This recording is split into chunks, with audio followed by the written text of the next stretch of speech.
उस दिन मैं टेलीविजन के सामने बैठी अपनी 14 साल की बेटी के फ्रॉक में बटन लगा रही थी। पति एक हाथ में चाय का गिलास लिए अपना मनपसंद धारावाहिक देखने में व्यस्त थे। तभी दरवाजे पर घंटी बजी और मैं उठकर बाहर आ गई। दरवाजा खोला तो सामने मकान मालिक वर्मा जी खड़े थे। मैंने बड़े आदर से उन्हें भीतर बुलाया और अपने पति को आवाज देकर ड्राइंग रूम में बुला लिया और बड़े विनम्र स्वर में बोली, अच्छा, क्या लेंगे आप, चाय या ठंडा? नहीं, इन सब की तकलीफ मत कीजिए, बस आप बैठिए, एक जरूरी बात करनी है। वर्मा जी बेरुखी से बोले। मैं अपने पति के साथ जाकर बैठ गई। थोड़ा आश्चर्य हुआ कि इतनी सुबह सुबह कैसे आना हुआ। फिर अपने विचारों को विराम देकर चेहरे पर बनावटी मुस्कान लाकर उन्हें देखने लगी। मुझे इस मकान की जरूरत है, आप कहीं और मकान ढूंढ लीजिए, उन्होंने एकदम सपाट स्वर में कहा। क्या? मेरे पति के मुंह से निकला, पर मैंने तो 11 महीने की लीज पर आपसे मकान लिया है, आप इस तरह बीच में छोड़ने के लिए कैसे कह सकते हैं? सर, मेरी मजबूरी है, इसीलिए कह रहा हूँ, और फिर ये मेरा हक है कि मैं जब चाहे आपसे मकान खाली करवा सकता हूँ।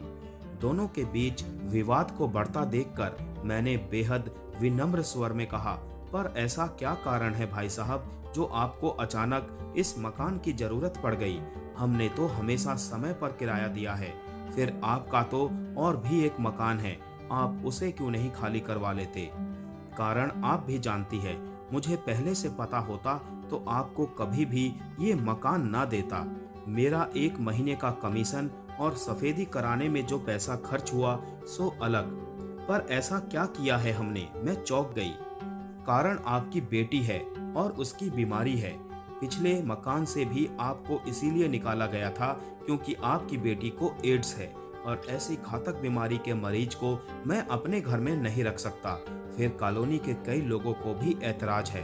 भाई साहब, ये कोई संक्रामक बीमारी तो है नहीं और ना ही छुआछूत से फैलती है।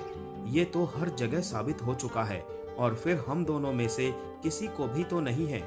ये सब ना मैं सुनना चाहता हूँ और ना ही पास पड़ोस के लोग। अधिक पैसा कमाने की होड़ में आप लोग जरा भी नहीं समझते कि बच्चे किस तरफ जा रहे हैं, किन से मिलते हैं, बाहर क्या क्या गुल खिलाते हैं। वर्मा जी, मेरे पति चीख पड़े, आपके मुंह में जो आए कहते चले जा रहे हैं। आपको मकान खाली चाहिए, मिल जाएगा, पर इस तरह के अपशब्द और लांछन मुंह से मत निकालिए। 10 दिन बाद मकान की चाबियां लेने आऊंगा, कहकर वर्मा जी उठकर चले गए। उनके जाते ही मैं निढाल होकर सोफे पर पसर गई। तभी भीतर से चारू आई और मुझसे आकर लता की तरह लिपट कर रोने लगी। मेरे पति मेरे पास आकर बैठ गए। कुछ कहते कहते उनकी आवाज भी टूट गई। चेहरा पीला पड़ गया, मानो वही दोषी हो। अतीत चलचित्र सा मानस पटल पर तैरने लगा और एक के बाद एक कितनी ही घटनाएं उभरती चली गई जिन्हें मैं हमेशा के लिए भूल जाना चाहती थी। मैं उस दिन किटी पार्टी से लौटी ही थी कि फोन की घंटी बजने लगी। फोन चारू के स्कूल से उसकी क्लास टीचर का था। मेरे फोन उठाते ही वो हाँफती हुई बोली, आप चारू की मम्मी बोल रही हैं?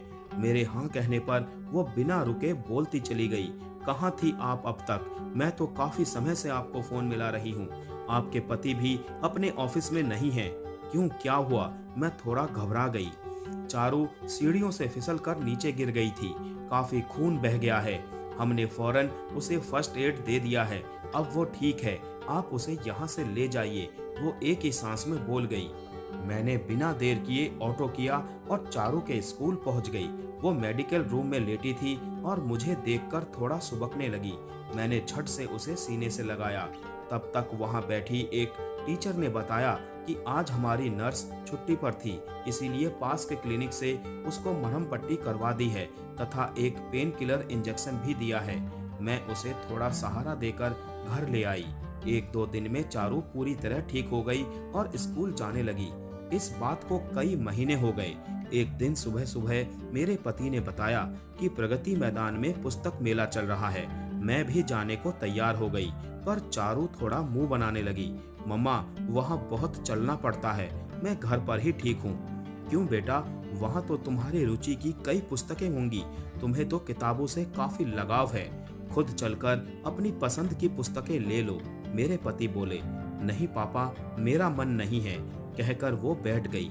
अच्छा, आप मेरे लिए कॉमिक्स ले आना और इंग्लिश हैंडराइटिंग की कॉपी भी। टीचर कहती है मेरी हैंडराइटिंग आजकल इतनी साफ नहीं है। क्यों, तबीयत ठीक नहीं है क्या बेटा? मैंने उसको अलग कमरे में ले जाकर पूछा। मुझे लगा कहीं उसके पीरियड्स ना होने वाले हों, शायद इसीलिए वो थोड़ा जाने के लिए आनाकानी कर रही हो। पति ने थोड़ा जोर से कहा, नहीं बेटा, तुमको साथ ही चलना पड़ेगा, मैं ऐसे तुमको घर पर अकेला नहीं छोड़ सकता।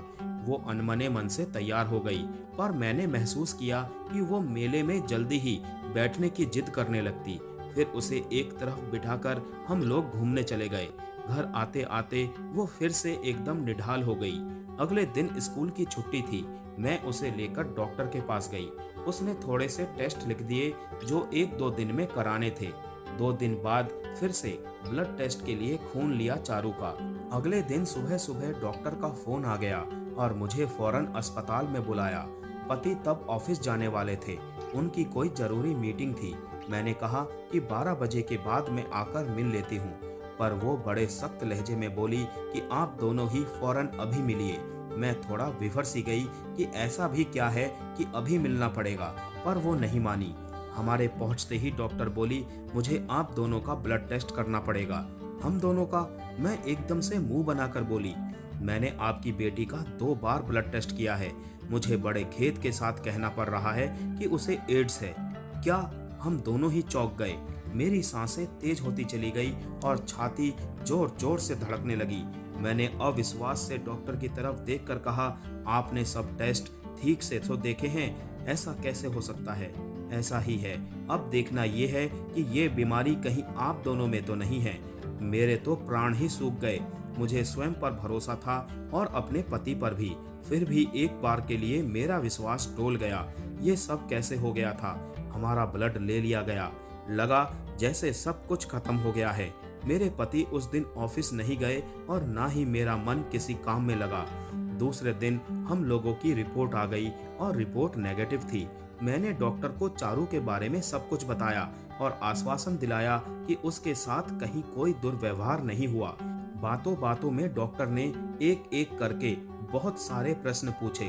तभी अचानक मुझे याद आया कि जब वो स्कूल में सीढ़ियों से नीचे गिरी थी तो बाहर से एक इंजेक्शन लगवाया गया था। डॉक्टर की आंखें फैल गई। आपके पास उसके ट्रीटमेंट और इंजेक्शन की पर्ची है?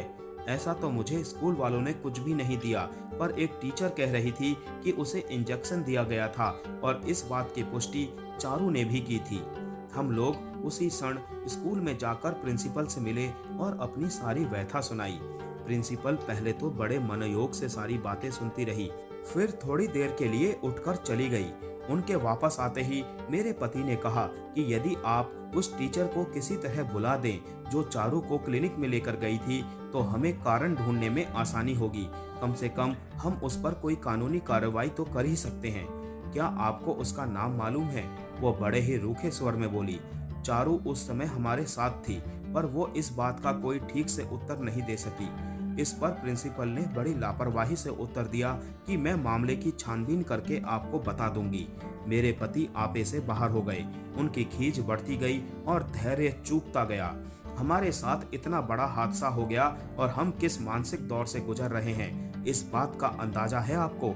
एक तो आपके स्कूल में उस दिन नर्स नहीं थी, उस पर जो उपचार बच्ची को दिया गया उसका भी आपके पास ब्यौरा नहीं है। आप सब कुछ कर सकती हैं, पर आप कुछ करना नहीं चाहती हैं, इसीलिए कि आपका स्कूल बदनाम ना हो जाए। मैं एक एक को देख लूंगा। आपको जो करना है कीजिए, पर इस तरह चिल्लाकर स्कूल की शांति भंग मत कीजिए। वो लगभग खड़े होते हुए बोली। दोषियों को दंड दिलवाने की इच्छा भी बेकार साबित हुई। चारू की रिपोर्ट से हमने थोड़े बहुत हाथ पैर मारे, पर सबूतों के अभाव में दोषी डॉक्टर एवं उसका स्टाफ बिना किसी बाधा के साफ बचकर निकल गया, और जो हमारी बदनामी हुई वो अलग। हाँ, यदि प्रिंसिपल चाहती तो उनको सजा हो सकती थी, पर वो क्लिनिक तो चलता ही प्रिंसिपल के इशारे पर था। स्कूल में प्रवेश से पहले सभी विद्यार्थियों को एक सामान्य हेल्थ चेकअप एवं सर्टिफिकेट की जरूरत होती थी, जो वहीं से मिल सकता था। चारू को एड्स होने की बात दावानल की भांति शहर भर में फैल गई। हम लोगों को बहुत ही नीची दृष्टि से देखा जाने लगा। चारू की स्कूल में भी हालत लगभग ऐसी ही थी। सरकार के सारे बयान कि एड्स कोई छुआछूत की बीमारी नहीं है, वह छूने से एड्स नहीं फैलता, लगभग खोखले हो चुके थे। मेरे घर पर भी कॉलोनी वालों का आना लगभग ना के बराबर हो गया। किटी पार्टी छूट गई। बर्तन मांजने वाली भी काम से किनारा कर गई। हम लोग उपेक्षित एवं दयनीय से होकर रह गए थे। हम सुबह से शाम तक 20 बार जीते, 20 बार मरते, ये जानते हुए भी कि इस बीमारी का कोई इलाज नहीं है। फिर भी अपने मन को समझाने के लिए जिसने जो बताया मैंने कर डाला, जिसका असर मेरे तन मन पर यह पड़ा कि मैं खुद को बीमार जैसा अनुभव करने लगी थी। ये जिंदगी तो मौत से भी कहीं ज्यादा कष्टदायक थी। एक दिन चारू रोती हुई स्कूल से आई और कहने लगी कि क्लास टीचर ने उसे सबसे अलग और पीछे बैठने के लिए कह दिया है। कहा ही नहीं, अलग से इस बात की व्यवस्था भी कर दी है। मेरा दिल भीतर तक दहल गया। इस छोटे से दिल के टुकड़े को जीते जी अलग कैसे कर दूं? वो बिलखती रही और मैं चुपचाप तिल तिल सुलगती रही। मैंने वो स्कूल और घर छोड़ दिया तथा इस नई कॉलोनी में घर ले लिया और पास ही के स्कूल में चारू को एडमिशन दिलवा दिया, यही सोचकर कि जब तक ये स्कूल जा सकती है जाए, उसका मन लगा रहेगा। पर यहाँ भी हमसे पहले हमारा अतीत पहुँच गया। अचानक पति के कहे शब्दों से मेरी तंद्रा टूटी और मैं वर्तमान में आ गई। हमें 10 दिन के भीतर मकान खाली करना है, यह सोचकर हम फिर से परेशान हो उठे। जैसे जैसे समय बीतता जा रहा था, हमारी चिंता और बेचैनी भी बढ़ती जा रही थी। एक दिन सुबह सुबह दरवाजे की घंटी बजी तो मैं परेशान हो गई। मुझे दरवाजे और टेलीफोन की घंटियों से अब डर लगने लगा था। मैंने दरवाजा खोला। सामने एक बेहद स्मार्ट सा व्यक्ति खड़ा था। उसने मेरे पति से मिलने की इच्छा जाहिर की। मैंने बड़े सत्कार से उसे भीतर ले आई। मेरे पति के आते ही वो खड़ा हो गया। फिर बड़ी ही विनम्रता के साथ हाथ जोड़कर बोला, मैं डॉक्टर चौहान हूँ, चाइल्ड स्पेशलिस्ट। आपने शायद मुझे पहचाना नहीं। मैं आपको कैसे भूल सकता हूँ? सख्ते में खड़े मेरे पति बोले, आपकी वजह से तो मेरी ये हालत हुई है। आपके क्लिनिक के इंजेक्शन की वजह से तो मेरी बच्ची को एड्स हो गया। हालत से भी आप छूट गए। अब क्या लेने आए हैं यहाँ? एक मेहरबानी हम पर और कीजिए कि हम तीनों को जहर दे दीजिए। सर, आप मेरी बात तो सुनिए। आप जितनी चाहे बद्दुआएं मुझे दीजिए, मैं इसी का हकदार हूँ। जो गलती मेरे क्लिनिक से हुई है उसके लिए मैं ही जिम्मेदार हूँ। मेरी ही लापरवाही से ये सब कुछ हुआ है। कोर्ट ने मुझे बेशक छोड़ दिया, पर आपका असली गुनहगार मैं ही हूँ और ये एक बोझ लेकर मैं हर पल जी रहा हूँ। और हाथ जोड़कर वो मेरी ओर देखने लगा। स्वर पछतावे से भरा प्रतीत हुआ। मैंने इस शहर को छोड़कर पास के शहर में अपना नया क्लिनिक खोल लिया है। इंसान दुनिया से तो भाग सकता है, पर अपने आप से नहीं। मैं मानता हूँ कि मेरा अपराध अक्षम्य है, पर फिर भी मुझे प्रायश्चित करने का मौका दीजिए। मैं अपने सूत्रों से हमेशा आपके परिवार पर नजर तो रखता रहा, पर यहाँ तक आने और माफी मांगने की हिम्मत नहीं जुटा सका। अभी कल ही मुझे पता चला कि आप पर फिर से मकान का संकट आ पड़ा है, तो मैं यहाँ तक आने की हिम्मत कर सका हूँ। मैं जहाँ रहता हूँ वहीं नीचे मेरा क्लिनिक है। मैं चाहता हूँ कि आप लोग मेरे साथ चलकर मेरे मकान में रहिए। मुझे आपसे कोई किराया नहीं चाहिए, बल्कि आपकी चारू का उपचार मेरी देखरेख में चलता रहेगा। मुझे एक बड़ी खुशी ये होगी कि मेरे लिए आप लोगों की सेवा का मौका मिलेगा। कहते कहते वो मेरे चरणों में गिर पड़ा। उसका स्वर जरूरत से ज्यादा कोमल एवं सहानुभूति भरा था। मुझे समझ में नहीं आया कि मैं क्या करूं। उसका स्वर भारी और आंखें नम थी। उसके ये क्षण मुझे कहीं भीतर तक छू गए। अचानक माँ के स्वर याद आ गए। अतीत कड़वा हो या मीठा, उसे भुलाने में ही हित है। मुझे सोचने के लिए समय चाहिए। मैं कल तक आपको उत्तर दे दूंगी। मैं कल आपका उत्तर सुनने नहीं, बल्कि आपको लेने आ रहा हूँ। मेरा आपका कोई खून का रिश्ता तो नहीं, पर अपना अपराधी समझकर ही मेरी प्रार्थना स्वीकार कर लीजिए। कहते कहते उसका गला भर गया और आंसू छलक आए। उसके इन शब्दों में आत्मीयता और अधिकार के भाव थे। आंखें क्षमा याचना कर रही थी।